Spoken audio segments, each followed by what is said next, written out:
please welcome my new friend, John. Hey. It's nice to have another John on the show. Yeah, it's a very common name. But you have a really cool last name. So my last name is Keh, but the actual Mandarin Chinese character for it is Ge. So it is actually a pretty unique name and is descended from Zhuge Liang. It has carried a lot of power in my family. All the firstborn males in the family all joined the military, and we've all had military careers. My grandfather was the comptroller of the Taiwanese Air Force. My dad was a major in the Taiwanese Army. I myself joined the U.S. Air Force as a geospatial analyst. It's so great that you've kind of followed in that tradition. Yes, yeah. But not something my wife likes because she's like, oh, I don't want our son to join the military. Ooh. But, I have another 13 years to whittle her down and get her to change her mind. Hello, everyone. Welcome to our show today. My name is John Drummond, or Yang Haoen. Hello， 大家好，欢迎各位再度来到 NG 英文，我是 Angela。We have a great episode for you today with my good friend John, who's known around the Taiwanese and professional community as John Keh. 今天我们邀请到的来宾呢，背景实在是非常丰富，除了在旧金山湾区开了好几间店以外，也是之前一个美食外送平台的创办人之一，甚至呢还曾经担任过美军情报员哦。My guest today is Taiwanese American. He has been back in Taiwan for a few years now. He is a serial entrepreneur, a brilliant mind, the founder of Impakt, and so much more. So everyone, please welcome my new friend, John. Hey, how's it going? Thanks, John. What's up, John? It's nice to have another John on the show. Yeah, it's a very common name. Yes, it is. Very boring name, but you have a really cool last name, which we'll talk about later, Keh, John Keh, and the character for that is super interesting. But thank you for joining us today on NG Ingwen, my man. I was hoping we could kind of begin the day with who is the man, the myth, the legend, John Keh. Thanks, John. It's great to be on this show. I am a Taiwanese American, born and raised in New York, went to college in UC Berkeley, then joined the U.S. Air Force as a military intelligence analyst, and got out and helped start a company called Caviar. I was the third employee, started the New York office, the LA office, and then ran West Coast operations. We got acquired by Square back in 2014 for $110 million. Square really helped us expand. And then after Square, I went to go start some restaurants, and my head chef, my master chef, is actually my uncle, and he was a master sifu at Yonghe Doujiang, and he created my recipes. And, that restaurant franchise is now 8 stores, very popular in the Bay Area. And then from there, I went to go run business intelligence at Uber Eats for all of US and Canada. In Uber Eats, I was really able to see, how a massive, expansive company deals with millions of orders a week and is able to operate all these different levers to positively affect people, bring them food, make them happy. And then from there, I actually went off to start a Y Combinator company, a YC company called Welcome. And it's a virtual events company. And we were able to raise our Series A, valued at $55 million from Kleiner Perkins. And, it really made a big difference during COVID when everything was going online. And that brings me to my current company, Impakt, where I saw this need for people to get up and be active during these sedentary, times where everybody's stuck inside. They're taking video calls all day. And I really saw Impakt as a way to get people up and moving and do something good for their body. What an incredible resume you've got there, my friend. Just impressive. I love it. So many things I want to dive into, but for the sake of time, I was hoping we could kind of focus on Impakt today, as I love what you're doing in the Web3 space, using blockchain technology, using machine learning and computer vision to get people up, moving, exercising, and rewarding them, incentivizing that process. Solid gamification here. Very, very cool stuff. So I was hoping you could help our audience understand a little bit, what was the origin story of Impakt? Yeah, sure. So Impakt is a Web3 company that uses computer vision technology to get people up and moving while earning crypto. So how that exactly works is we have an app that uses your webcam or your camera from your cell phone, an Android or an iPhone, and then we can video stream you doing exercises provided by the app. So that's squats, sit-ups, jumping jacks, push-ups, etc. We're adding more and more exercises into our repertoire, but we use computer vision to verify the proof of workout that you're actually working out. And you compete on leaderboards, and we gamify it for you to earn crypto as you do something healthy for your body. I just love that, John. Proof of workout. That's amazing. So it's a reference to proof of work, which many of you guys might know was Bitcoin and Ethereum at the moment, and proof of workout. So computer vision. So if you guys can think about that, right? That's maybe like Wii or something where you're kind of doing the dances in front of your TV. You have a sensor, kind of like a webcam. It's basically monitoring your movements and knowing if you're working out or not. Exactly. Getting people excited to work out, to get them incentivized to work out, to hang out with their friends, to have leaderboards, to gamify with smartwatches and all the fitness apps that are taking over the world. So what is your thinking on that type of working out? Where did that idea come from, I should say? So I came about with this idea because as a kid, I used to love playing video games, and the ones I would play would keep me active, such as Dance Dance Revolution or Wii Fit, Wii Sports. And these games were keeping me active, but I never really thought of it as working out. I just thought, hey, I want to beat that song. I want to get a high score. Hey, I'm going to beat my friend in Wii boxing or Wii tennis. But then I realized, hey, I was actually getting extremely sweaty. My shirt was drenched in sweat because we'd play for 2 hours. It was healthy for me. I was keeping active, but I was having fun. And so it took my mind off of the grueling endeavor of working out and working my body so hard. Instead, gamified it and made it a fun, enjoyable activity for me. A question I love to ask here on NG Ingwen is, if you could think a few years ahead, what is the goal? What are you guys actually trying to accomplish here at Impakt?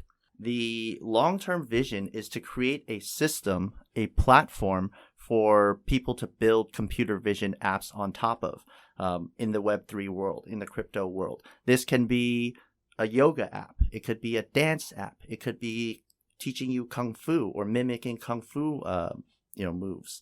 It could even be things like playing soccer or different sports and, first-person shooters. We can really make it a deep game. But we understand that, we are one company and maybe we can make 4 or 5 apps, 10 apps, etc. But we can't make every single application out there for computer vision. So our real goal in the next few years is to create a stable platform and a SDK, a software development kit, that other creators can create on top of, using our data, using our machine learning technology to make it easy for them and allow them to express their own form of art and their own form of, how this application can be used for them. Beautiful vision here, John. Machine vision. This is incredible stuff. I'm really excited for what you guys are doing, and another great kind of buzzword right there, SDK. Can you explain a little bit more? What is the SDK in terms of open source and how it really speaks to the true nature of blockchain, which is allowing people to kind of use something that's already working and build on top of it? Yeah, so SDK is a software developer kit. It actually gives the APIs for the software developer to use, as well as a whole guide as to how to use these APIs, the capabilities of the code, different specifications that they could be aware of. And as you build this out, just like Unreal Engine is a large engine for making video games, or I'm thinking of like the EVM model for Ethereum.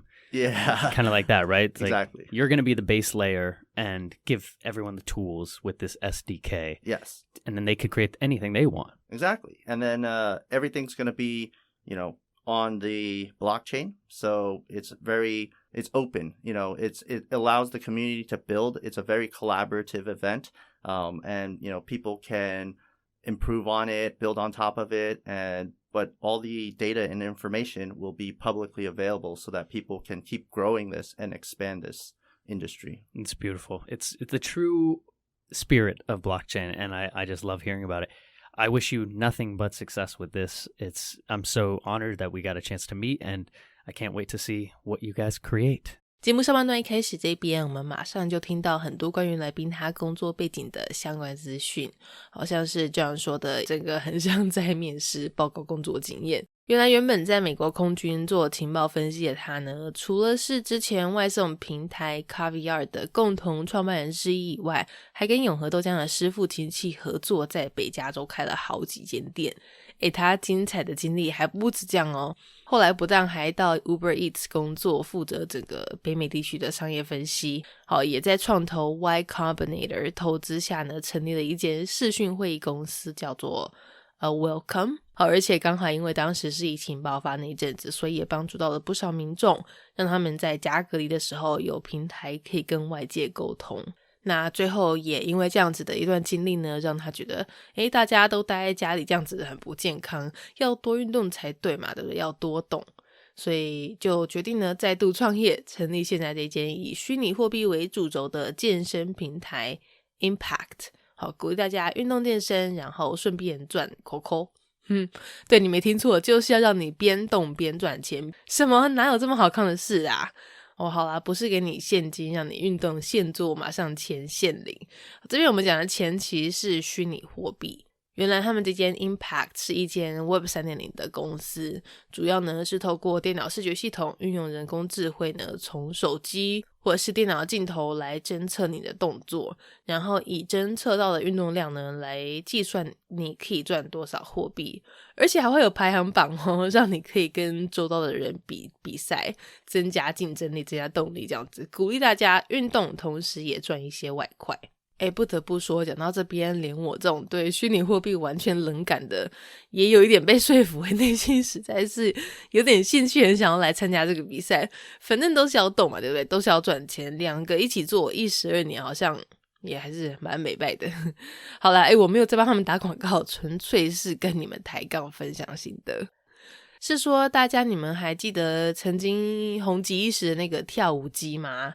或者是像 Wii 这种靠侦测玩家动作来玩的游戏。好，来宾说当初他会这么有才，想到可以这样子创业，就是因为他小时候很爱玩这些游戏，觉得在比赛的同时身体也有运动到，然后刚好又遇到疫情，而且虚拟货币又越来越夯，所以就想说或许有商机可以试试看哦。那因为这个是 Web 3.0 嘛，都是以区块链，都是建立在区块链上，所以他们未来呢也希望可以在区块链上面继续设计出一套以这种电脑视觉系统运作方式为主的软体开发套件，让其他有兴趣走这条路的人呢也可以加入他们的行列，设计其他款式的平台，像可能是不管你是要做瑜伽啦、跳舞啦，还是任何其他运动等等都可以。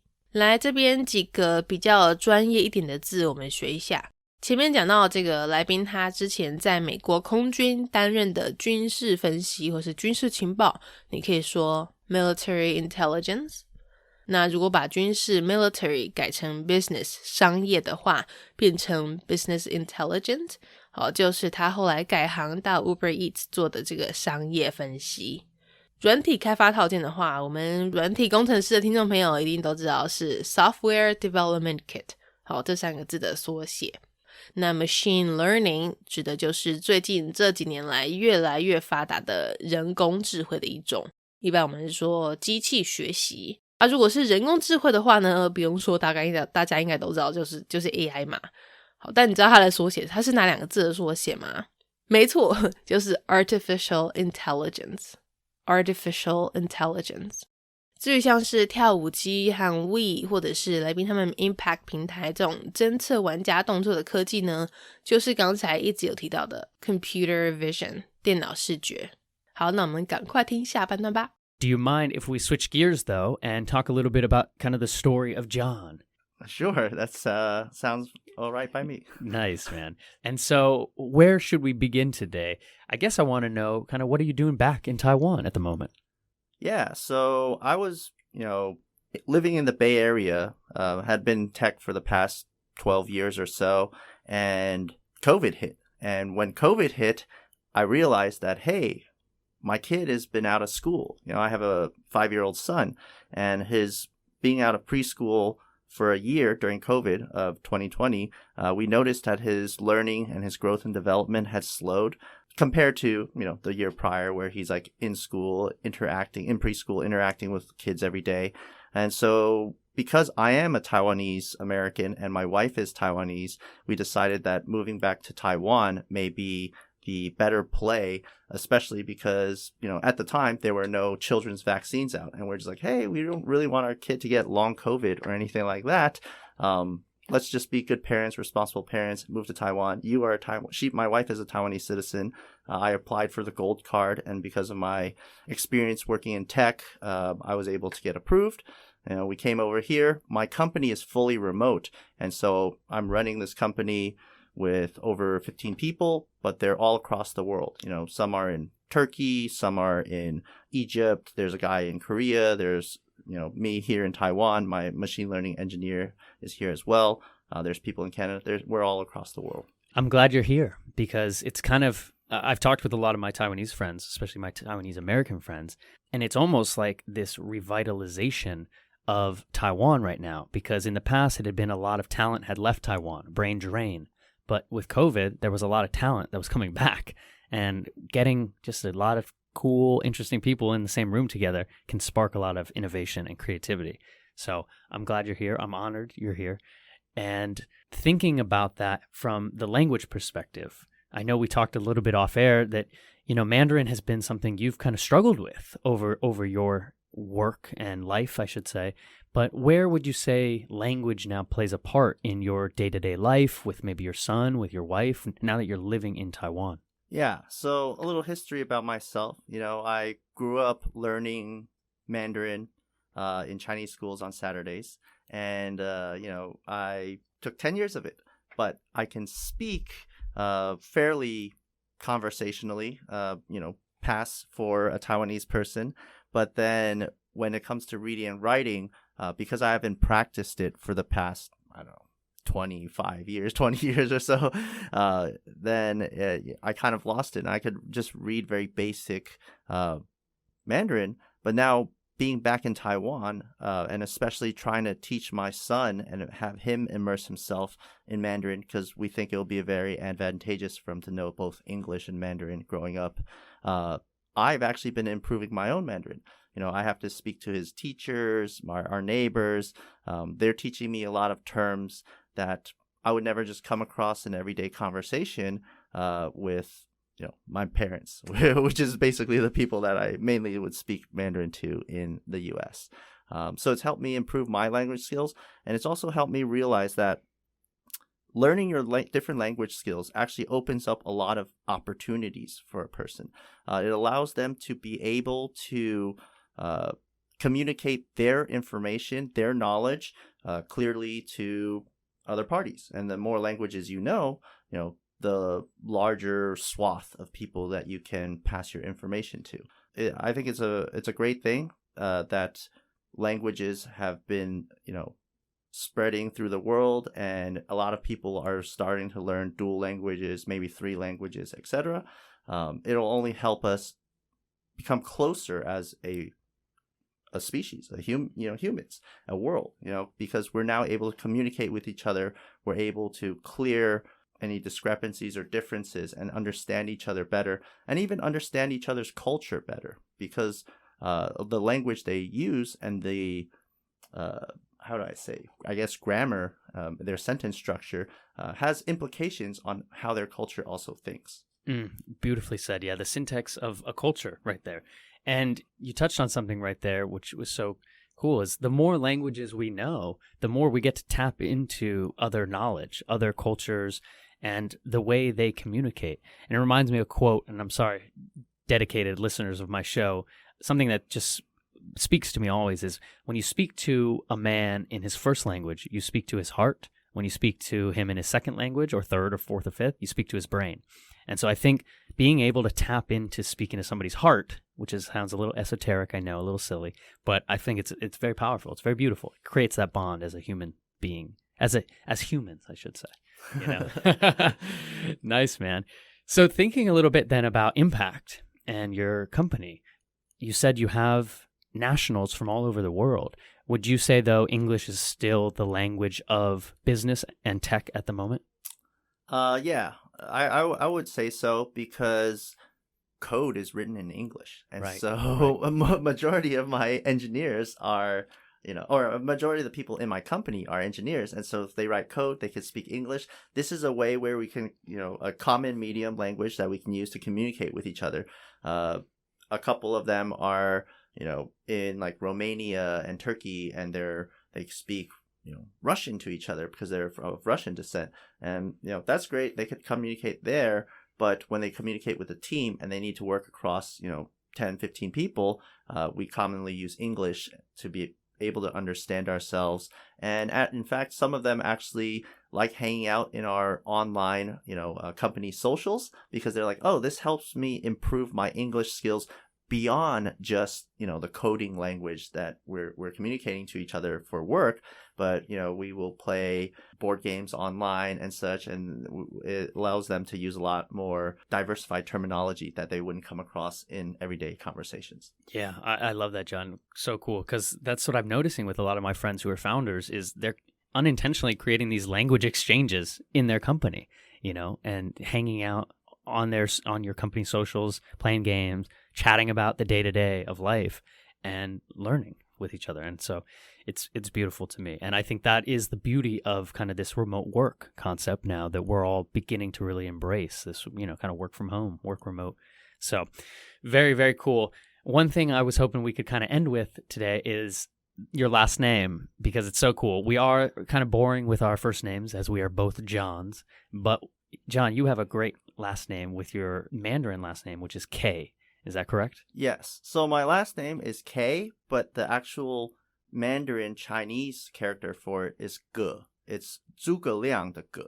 So it is actually a pretty unique name, and it's descended from, 诸葛亮, which is a military strategist from the Three Kingdoms War.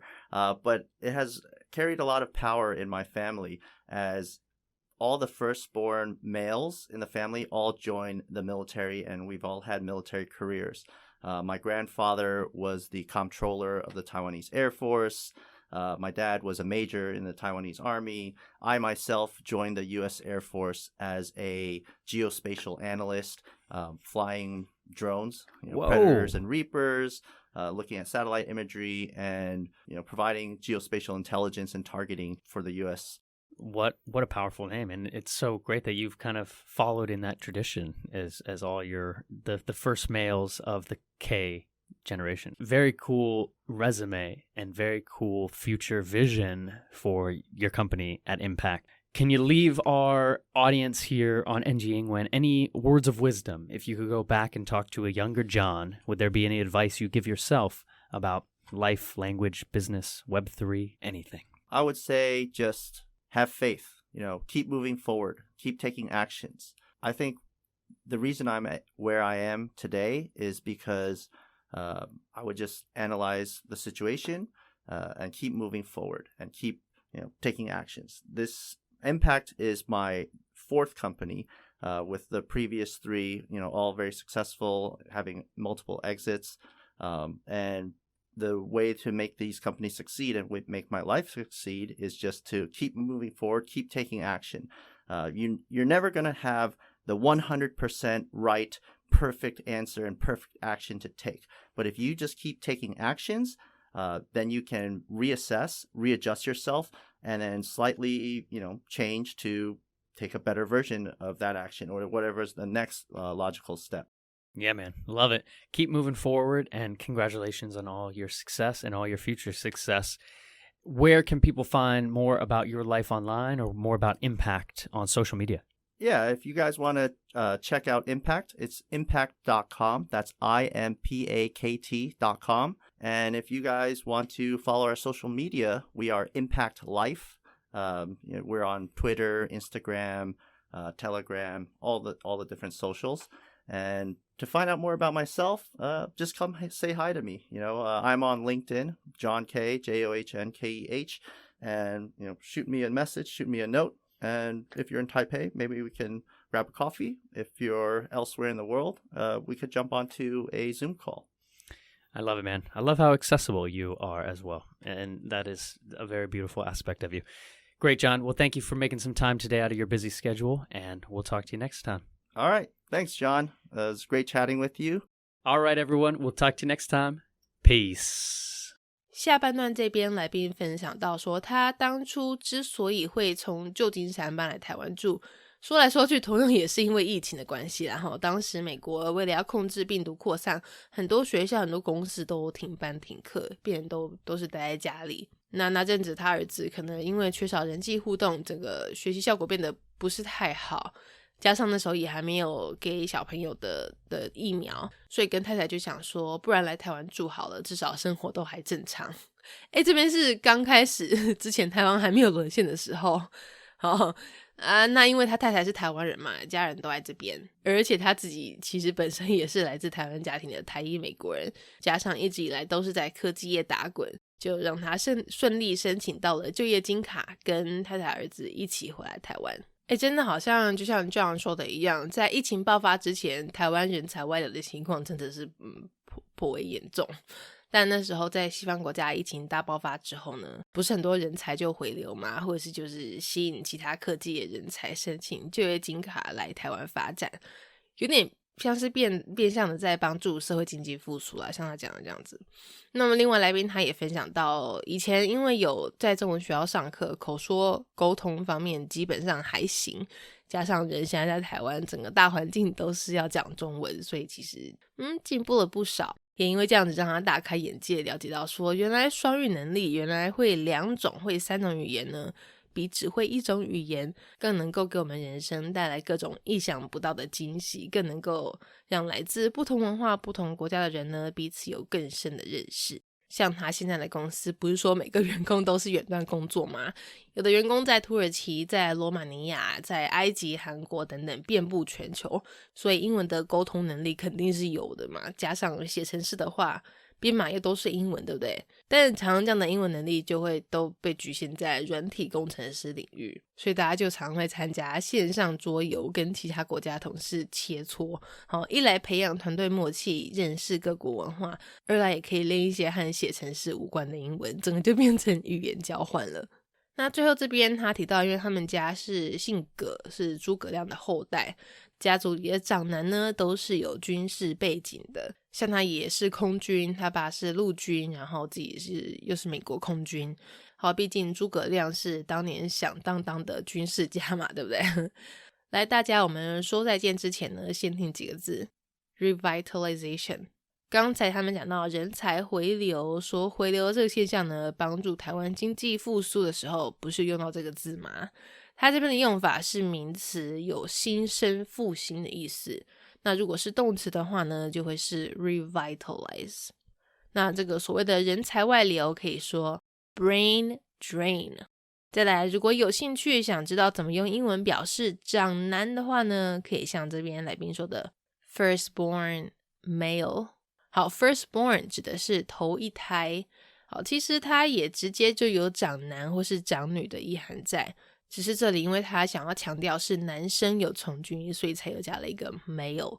好，那希望大家一样都有从今天内容学到一些东西，有兴趣的话呢，赶快上他们的 Impakt 网站加入健身赚钱的行列哦。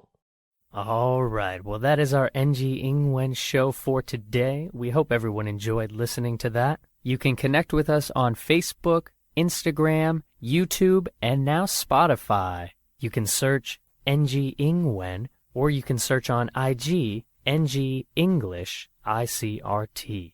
And don't forget to tune in every Wednesday morning from 6:30 to 7 and Wednesday night from 9 to 9:30. We'll catch you on the next episode. Bye-bye. 好啦，今天的节目就到这边告一段落啦，感谢各位的收听，别忘了订阅我们的 Spotify 还有 YouTube 频道哦。那喜欢我们节目的话，也要记得到 Instagram 到 IG 上追踪我们哦。如果各位有什么其他问题是想要问来宾的，也请欢迎在底下留言告诉我们，我们一定会想办法帮你问到手。好啦，那就下周在空中相会咯，拜拜。